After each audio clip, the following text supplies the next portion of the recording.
Souriez, nous stressons. Un podcast qui parle de stress et d'émotions, pour tenter d'apporter un autre regard sur ces mécanismes naturels contre lesquels nous avons plutôt souvent tendance à lutter. Je m'appelle Karine Agnès, je suis sophrologue, hypnologue, accompagnante en thérapie brève, et je crois que la compréhension de ce qui se passe en nous, de nos modes de fonctionnement, ça nous aide déjà à réguler nos états émotionnels et à nous apaiser. Aujourd'hui, je vous propose un épisode spécial, un épisode créé dans le cadre du podcaston pour mettre en valeur, mettre en lumière, vous parler d'une association qui me tient à cœur. Je vous en dis pas plus, je vous laisse découvrir. Bonne écoute! Bienvenue sur cet épisode spécial. Il s'agit d'un épisode exceptionnel créé dans le cadre de la 2e édition du podcaston. Le podcaston est un événement organisé par l'association Altrui, une association sans but lucratif qui promeut l'altruisme à travers les canaux numériques. Cet événement réunit plus de 300 podcasts francophones pour promouvoir l'engagement et le monde associatif, pour planter des centaines de graines d'altruisme. Aussi, pendant une semaine, du 25 au 31 mars 2024, vous pouvez découvrir sur le site podcaston.org tous les épisodes de ces podcasteuses et podcasteurs qui ont choisi de mettre en lumière une cause, une association ou une ONG de leur choix. C'est tout naturellement que je me suis lancée dans l'aventure du podcaston pour vous faire découvrir ou mieux connaître une association qui me tient particulièrement à cœur et dont je suis membre professionnel depuis décembre dernier. Cette association, c'est Endonaissance. Et qui dit épisode exceptionnel, dit aussi format exceptionnel, et aujourd'hui, je ne reste pas seule devant le micro. Je suis avec Elodie, la présidente et cofondatrice de l'association Endonaissance. Bonjour Elodie. Bonjour Karine. Je suis ravie de te recevoir sur ce podcast et de parler de cette belle association. Est-ce que tu veux bien te présenter, puis présenter Endonaissance ? Ben écoute, pas de souci, avec plaisir. J'ai combien de temps pour me présenter? Parce que ça peut prendre un peu de temps quand même. Quand t'en as envie. Ok, ça marche. Ben oui, donc moi c'est Elodie, j'ai 46 ans. Je suis la présidente et cofondatrice de l'association Endonaissance. Depuis mai 2022, l'asso existe. Je l'ai cofondée avec Nathalie Guéhenec, qui est ma clone un petit peu dans ce parcours de vie professionnelle, mais de vie aussi autour de la maladie. Donc moi je suis atteinte d'endométriose et d'adénomiose. J'ai été diagnostiquée en 2008 quand avec mon ex-mari nous tentions d'avoir des enfants. Et j'avais pas forcément une écoute bienveillante et attentive de la part de ma gynéco qui me suivait sur Saint-Nazaire. Voilà, elle me disait que j'étais trop stressée, que tout était dans ma tête, que je faisais des blocages. Donc c'était pas forcément évident à vivre, donc beaucoup de doutes, beaucoup de remises en question. J'ai fait pas mal d'examens médicaux. On me disait qu'effectivement le stress pouvait être lié. J'ai vu un gastro-entérologue, fait des coloscopies, des fibroscopies. Et puis un jour, mon ex-belle-maman, que je ne remercierai jamais assez, m'a dit « ça peut plus durer, je t'emmène voir mon gynéco sur Nantes ». À l'époque, c'était le docteur 19 à la clinique Bretéché à Nantes. Et dès que je lui ai dit les symptômes que j'avais, pourquoi effectivement on me consultait, il m'a dit à 99% je sais de quoi vous souffrez. Donc déjà je me dis waouh, génial, quelqu'un qui m'écoute et qui va pouvoir me répondre. Et puis effectivement, il m'a dit, est-ce que vous connaissez l'endométriose? Et donc c'est la première fois en novembre 2008 que j'ai entendu parler de cette pathologie. Et du coup, ça a duré combien de temps entre le moment où tu as commencé à avoir des douleurs et le moment où ce diagnostic d'endométriose a été posé? En fait, moi j'ai commencé à être très très douloureuse vraiment en 2003. Où là, il y avait vraiment des alternances de douleurs digestives, de douleurs de règles intenses. Voilà, sans vraiment m'alarmer ou quoi que ce soit. Donc effectivement, donc 2003, donc moi ça a mis en gros 5 ans. Faut savoir qu'en moyenne en France, le délai pour diagnostiquer ce genre de pathologie, c'est en moyenne entre 7 et 10 ans. Ouais, encore aujourd'hui en 2024. Encore aujourd'hui en 2024, malgré que l'on soit effectivement en 2024, le délai de diagnostic est toujours aussi long, puisque en fait on peut rencontrer des gynécos, mais qui ne sont pas forcément formés à tout ce qui est pathologie liée aux troubles du cycle. Et à partir du moment où on ne rencontre pas les bonnes personnes, le délai de diagnostic est beaucoup plus long. Et donc du coup après il y a eu ton parcours et à quel moment c'est venu de créer cette association? Alors, quand est-ce que c'est arrivé, en fait, cette envie d'avancer et d'aider d'autres femmes? Bah, c'est tout simplement en 2019. Pour la petite histoire, moi, j'ai travaillé plus de 20 ans en banque et en assurance. Et en 2019, le premier jour de mes vacances d'été, je ne pouvais quasiment plus marcher à cause des douleurs liées à l'endométriose. Et du coup, j'ai été en arrêt de travail. Et à ce moment-là, bah, effectivement, je me suis dit, bah waouh, enfin, je suis jeune encore, être dans un état comme ça, enfin, c'est pas possible, quoi. Donc j'ai reconsulté un autre spécialiste. euh, et puis lui-même m'a dit, bien là, il va falloir aller un peu plus loin dans l'accompagnement. Donc un peu perdue, un peu effectivement déboussolée par tout ça. Et je me suis dit, bah, je peux pas rester toute seule à surmonter bah, toutes ces incertitudes, ces inquiétudes. Donc ma mère a regardé un petit peu elle sur internet, moi aussi, et puis elle m'a dit tiens, il y a un centre endométriose à Saint-Herblain. Donc je suis allée consulter à Saint-Herblain. De là j'ai vu qu'il existait l'association Endo France. Donc je me suis rapprochée de cette association et puis j'ai participé en fait à il y avait une conférence en fait à la faculté de pharma de Nantes. Donc j'y suis allée. Et c'est là que j'ai rencontré Nathalie, donc Nathalie Guéhenec, pour la première fois, qui était déjà en fait bénévole à l'association. Okay. Et donc j'ai discuté avec elle après cette conférence sur le stand. On a pas mal échangé, il y a une connexion qui s'est faite par rapport à nos parcours respectifs. Et je lui ai dit, bah, moi aussi, je veux aider les autres. Donc, sauf qu'à l'époque, il ne cherchait pas sur Nantes de bénévoles. Et elle m'a rappelé en fait en 2020 pour me dire, bah, là, on a besoin de quelqu'un. Est-ce que tu es toujours partante? Et donc, j'ai commencé voilà, à accompagner et à soutenir les femmes avec Nathalie sur le secteur de Nantes pour Endo France. On a effectué beaucoup d'événements. Et voilà, donc là, ça a été vraiment pour moi en fait révélateur de ce que je voulais faire. Donc pendant plus de 2 ans, on a été sur le terrain, on a beaucoup rencontré de jeunes femmes, de femmes qui souffraient d'adénomiose, de douleurs pelviennes chroniques et d'endométriose. Et puis on a rencontré beaucoup de médecins, beaucoup de thérapeutes. Puis au fur et à mesure, voilà, mon projet a mûri dans ma tête. Et un beau jour, lors d'une permanence justement à la clinique Santé Atlantique, je regarde Nat, je dis tu vas peut-être me prendre pour une folle, mais je dis moi j'aimerais bien créer quelque chose en fait. Vraiment, j'adore ce qu'on fait chez Endo France, je m'éclate, mais j'ai envie d'aller un petit peu plus loin dans le soutien. Et du coup, je lui ai dit, ouais, j'aimerais bien créer un lieu de décharge émotionnelle où toutes les femmes se rencontrent et elles savent qu'elles peuvent aller à cet endroit pour discuter avec d'autres femmes et avoir des informations, des conseils. Et puis ça a résonné aussi chez Nathalie, puisqu'elle était un peu sur le même délire que moi, on va dire, de partir, de se lancer. Et puis voilà, on a mûri ce projet, on a commencé à bosser, donc on a bossé dessus pendant plus d'1 an et demi. Ah oui. On a bossé surtout sous quel format on voulait aider les femmes.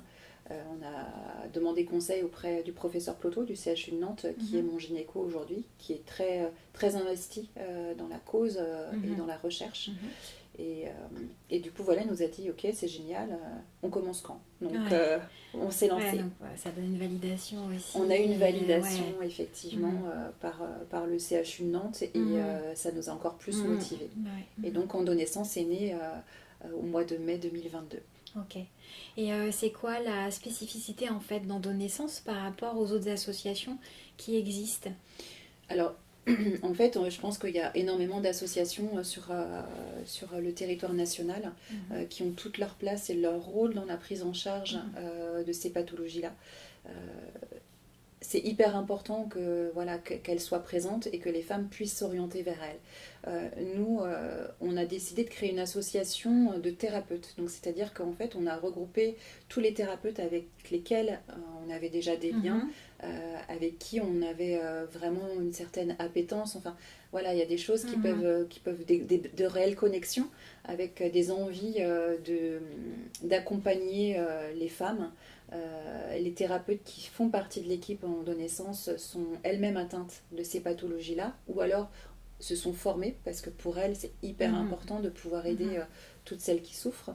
Et du coup, on a créé cette association avec cette équipe de thérapeutes qui a pour rôle vraiment d'accompagner pendant 1 an, puisque les femmes qui nous rejoignent adhèrent pour 1 année, dans le cadre d'un parcours individuel ou dans le cadre d'un parcours collectif. Mhm. On va aller tisser sur mesure leur accompagnement et grâce à nos thérapeutes, elles rentrent vraiment dans une alliance thérapeutique.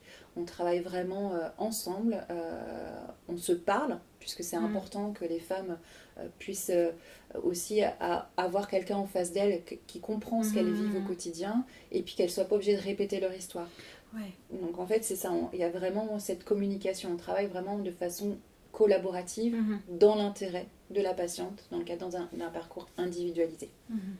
Ouais, c'est important en fait que les thérapeutes soient informés, parce qu'effectivement c'est compliqué de devoir réexpliquer à chaque fois son parcours, de pouvoir être comprise aussi, parce que ça fait partie des maladies qui ne se voient pas, qui peuvent être très handicapantes mais qu'on ne voit pas. Et il y a encore beaucoup de tabous, beaucoup de choses. Enfin voilà, on est dans un contexte aussi où c'est encore pas gagné pour avoir des congés menstruels, etc. Enfin bon bref, on a vu voilà, récemment. Il y a plein de choses à ce niveau-là, donc c'est important. Et qu'est-ce que ça apporte d'autre du coup d'avoir cette équipe vraiment pluridisciplinaire de thérapeutes? C'est quoi exactement comme type d'accompagnement? Alors le type d'accompagnement, en fait, il n'y a pas d'accompagnement type, puisque notre objectif, quand une adhérente nous contacte, une femme nous contacte, on échange longuement avec elle pour voir ce qui lui correspond. Parce qu'il n'y a pas une endométriose, une adénomiose, mais on a toutes une pathologie différente et nous l'objectif c'est vraiment de répondre individuellement et personnellement à ce qu'elle a besoin.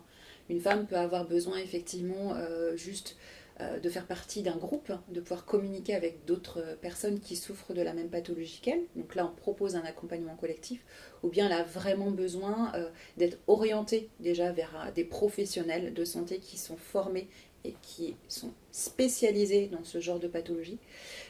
Et après, on les oriente, nous, auprès de nos thérapeutes qui sont elles-mêmes formées ou qui vivent au quotidien ces pathologies. Puisque l'accompagnement, déjà, il faut qu'il soit pris dans le bon ordre, qu'on commence vraiment au bon moment et qu'on fasse les choses quand c'est vraiment bénéfique pour la femme. Parce que pour l'avoir vécu, et je pense qu'on est beaucoup dans ce cas-là, on a essayé pas mal de thérapies. Donc on s'est usé à les consulter à droite à gauche. Tiens, tu devrais aller voir telle personne. Et puis tiens, non, celle-ci, elle est peut-être pas plus mal.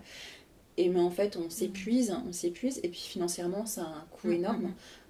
Pour rappel, en fait, aujourd'hui, il n'y a pas de reconnaissance de ces pathologies-là. L'endométriose, l'adénomiose, etc., en fait, ce sont des pathologies qui ne sont pas reconnues par la Caisse primaire d'assurance maladie. Il n'y a pas non plus réellement de prise en charge de la part des mutuelles, sauf quand on a une excellente mutuelle qui prend en charge quelques séances auprès de thérapeutes. Mais en moyenne, une femme, par mois, ça lui coûte entre 150 et 180 euros à sa charge. Donc il y a vraiment un enjeu énorme à ce que, effectivement, des thérapeutes travaillent ensemble dans l'objectif de faciliter l'accès aux soins et de permettre aux femmes de se sentir vraiment soutenues et accompagnées. Oui, et les soins, ça va de pouvoir orienter sur des professionnels de santé qui connaissent bien la pathologie, donc que ce soit des gynécologues, des échographistes, voilà. Mais ça peut être aussi des psychologues, des sophrologues, des nutritionnistes, etc. pour pouvoir accompagner sur les différents plans, en fait, et les différents aspects de la maladie. Oui, parce que il faut une approche globale, parce que les répercussions de ces pathologies-là sont énormes sur le quotidien des femmes. Ça touche effectivement leur vie professionnelle, leur vie intime, leur vie sociale, leur vie familiale. Et on a besoin d'être accompagné. Quand on vous dit, après un diagnostic, qu'il faut revoir votre alimentation, et puis ce serait bien que vous voyez quelqu'un pour discuter, oui, mais vers qui je m'oriente? Donc nous, on a constitué une autre équipe dans ce but-là, d'orienter les femmes vers des praticiens qui connaissent tout ça. Comment ça se passe du coup, tu parles d'accompagnement individuel et d'accompagnement collectif. Donc l'accompagnement individuel, là, je pense que c'est suffisamment clair. L'accompagnement collectif, c'est quoi? L'accompagnement collectif, c'est tout simplement faire partie d'un groupe, d'une communauté, où les adhérentes qui souhaitent vraiment pouvoir discuter avec d'autres femmes, participer à des ateliers, qu'ils soient en visio ou en présentiel, parce que voilà, on a besoin aussi d'être informés. Donc il y a des ateliers d'information et de sensibilisation. Là récemment, on en a fait un sur le SOPK, donc le syndrome des ovaires polykystiques. Auparavant, il y en avait un sur l'alimentation anti-inflammatoire. Et puis il y a des ateliers aussi pour découvrir d'autres thérapies. Par exemple, je sais pas, ça peut être un atelier sur la sophrologie ou sur l'hypnothérapie, etc., etc. Le but, c'est que grâce cet accompagnement collectif, elle trouve d'autres ressources en dehors de ce qu'elle pratique au quotidien, mais qu'elle partage ça avec d'autres personnes qui vivent la même chose qu'elle. C'est vraiment leur permettre aussi de devenir autonomes dans la prise en charge de leur douleur. C'est vraiment le but. Et puis qu'elles puissent se sentir aussi reconnues et impliquées dans tout cela. Donc il y a ça, il y a accès aussi au groupe, on a un groupe WhatsApp qui est spécialement dédié à nos adhérentes. Et puis là, on est en train de travailler sur un groupe fermé Facebook qui sera effectivement réservé aussi qu'à nos adhérentes. Et elles ont accès à tout ce que l'on propose aussi. Donc c'est des espaces qui sont aussi donc de soutien, mais aussi sécures, pour pouvoir justement parler et échanger en toute liberté du quotidien. En fait, c'est la première des choses. Ce qu'elles nous disent souvent, c'est que ça fait du bien de pouvoir parler à quelqu'un qui connaît et qui vit ce que je vis. Quand on commence comme ça, qu'on commence déjà à parler, on a fait un gros boulot. Et après, derrière, ça débouche sur des belles choses. Donc, Pourquoi c'est important de soutenir l'association, de donner, même si on n'est pas directement concerné par la maladie ? Alors, on n'est pas effectivement directement concerné par la maladie. Ça peut être le cas, mais en fait, on est une femme sur 10 déjà, voire plus, à être diagnostiquée de ces pathologies-là. Donc ça veut dire que toutes celles qui souffrent en silence ne le sont pas forcément. Et on connaît tout autour de nous une personne qui a des règles douloureuses ou qui rencontre des difficultés au moment de son cycle ou qui a toujours des douleurs, etc. Et c'est hyper important de nous soutenir. Pourquoi ? Parce que, comme tu le dis, on est une association. Et une association a besoin de soutien financier pour pouvoir avancer, pour pouvoir proposer des choses à ses adhérentes. Nous, ce qu'on souhaite effectivement surtout, c'est pouvoir accompagner financièrement toutes les personnes qui n'ont pas les moyens d'aller consulter des professionnels de santé qui ne sont pas pris en charge aujourd'hui. Donc on veut laisser personne sur le côté et ça nous permet aussi à nous de lutter à notre niveau contre la précarité d'accès aux soins. Et ça, c'est vraiment un volet social hyper important. Et ça a été vraiment une des valeurs qu'on a mises en avant avec Nathalie quand on a créé l'association, c'est que tout le monde a le droit de se soigner correctement.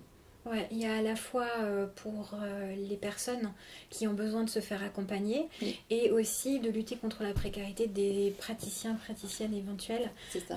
Aussi en ne demandant pas de travailler que bénévolement. C'est ça, on ne peut pas demander. Donc c'est un équilibre aussi entre les deux. Donc c'est important de donner des sous c'est ça. pour pouvoir justement proposer cet accès au maximum de personnes. Oui, c'est une façon de nous soutenir et puis... de faire avancer les choses. Nous, on rayonne au niveau géographique, on est vraiment dans les Pays de la Loire, donc on a vraiment commencé sur Nantes, puisque on connaissait bien le secteur, les thérapeutes, les médecins, et puis là, on élargit notre champ d'action. Donc moi, j'ai ouvert une antenne sur Savenay, puisque j'habite moi-même à Savenay, où je travaille avec une excellente sophrologue qui fait partie de l'équipe, suivez-moi, regarde. Donc voilà, on commence à... Je te rappelle que c'est pas filmé, les gens ne voient pas. Donc on a effectivement commencé à bien travailler sur Savenay. Il y a des personnes qui sont très proches de chez moi au niveau géographique et qui sont concernées et qui effectivement ne voulaient pas aller sur Nantes rencontrer un thérapeute ou une personne. Donc ça nous permet d'être vraiment sur le terrain, parce qu'être sur le terrain au plus proche des femmes, c'est hyper important. Nathalie développe son secteur, elle, sur Lorient, puisqu'elle est originaire de là-bas. Donc le but, c'est de développer et d'être accessible à toutes celles qui ont besoin. Audrey, notre naturopathe, développe du côté de la Vendée.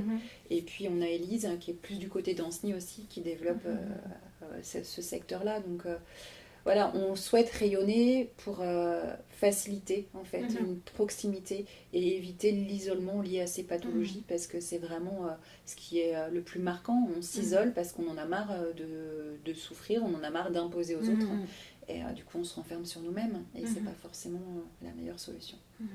Ouais, donc il y a à la fois l'utilisation du numérique et en même temps la création d'antennes locales pour la proximité et que ce soit le plus facile aussi parce que des fois quand il y a des périodes où on a des difficultés à se déplacer quand on souffre et tout, donc c'est important que ce soit pas très loin. C'est ça qui est hyper important quand on fait des événements en visio, c'est bien parce qu'on peut être dans son canapé avec sa bouillotte sous son plaid et une bonne tasse et puis voilà, participer. Mais moi là, depuis que je suis installée effectivement sur Savenay, que j'ai ouvert l'antenne, les femmes que je rencontre sur le secteur, elles ont besoin en fait de sortir de chez elles et de se rencontrer pour de vrai. Donc on va pouvoir organiser des cafés papotes, des ateliers sur le secteur. On va en proposer sur Nantes aussi. Donc le but, voilà, c'est tout ça. Donc le soutien que l'on a aussi financier nous aide à proposer ce genre d'événement pour nos adhérentes. Ouais, et donc là je voudrais préciser que donc c'est effectivement l'association est pour le moment localisée dans son intervention, mais que les dons ils peuvent venir de partout. C'est ça, en fait nous on accepte les dons de toute la France, donc n'hésitez surtout pas à être généreux. Grâce à vos dons en fait vous contribuez à améliorer le quotidien de toutes ces femmes qui souffrent. Je mettrai tous les liens dans le descriptif de l'épisode, mais comment est-ce que les personnes qui en ont besoin aujourd'hui peuvent contacter l'association ? Pour nous contacter, il y a Facebook, le Facebook Endonaissance, ou Instagram. On travaille un peu plus aussi maintenant sur LinkedIn. Et autrement, c'est l'adresse mail directement, nous contacter par mail, donc à endonaissance@gmail.com. Ou aussi, on a nos numéros de téléphone, donc il ne faut pas hésiter à les donner et à les partager. Parce que nous, ce qu'on souhaite, c'est être vraiment disponible et accessible. Donc, il ne faut pas hésiter à nous contacter si vous avez la moindre question, si vous avez besoin d'informations ou juste tout simplement de parler.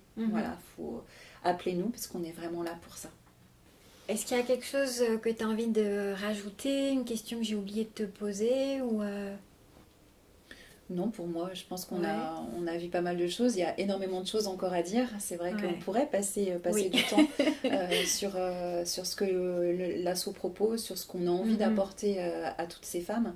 Mais après, on manque de temps. Donc, non, mais en tout cas, je te remercie d'avoir pris le temps. Merci beaucoup à toi, Elodie. Non, c'était vraiment... pas simple, c'est un premier exercice, une première fois pour moi. Pour moi aussi, c'est ma première interview, donc peut-être que c'est assez agréable, peut-être que j'en referai d'autres. Moi, je voulais te remercier aussi tout ce que vous faites, toi et Nathalie, toutes les bénévoles et toutes les autres thérapeutes pour faire vivre l'association. C'est ça, parce que sans elles, on n'existe pas. Exactement. Donc, le travail d'équipe, c'est vraiment on travaille en alliance thérapeutique, un travail collaboratif dans l'intérêt de toutes celles qui en ont besoin. Ouais, et merci. J'aurais vraiment aimé rencontrer il y a quelques années une association comme Endonaissance, donc ça me tient vraiment à cœur de la faire connaître. Bon, merci à toi. Merci. J'espère que vous avez apprécié cet épisode spécial et je vous invite à visiter le site podcaston.org pour découvrir des centaines d'autres associations et podcasts. C'est l'occasion aussi, si vous le souhaitez, d'aller y faire votre promesse de don pour l'association Endonaissance. Vous pouvez également faire directement un don via le lien Hello Asso qui sera dans le descriptif de l'épisode. On compte sur vous. Je vous remercie pour votre écoute et si vous pouvez partager cet épisode sur vos réseaux, en parler autour de vous, auprès d'un maximum de personnes, ce serait vraiment chouette. Vous avez toutes les coordonnées et contacts de l'association dans le descriptif de l'épisode. Vous pouvez aussi me contacter toujours via mon site internet carinagnies.fr ou les réseaux sociaux. Et je vous dis à très bientôt.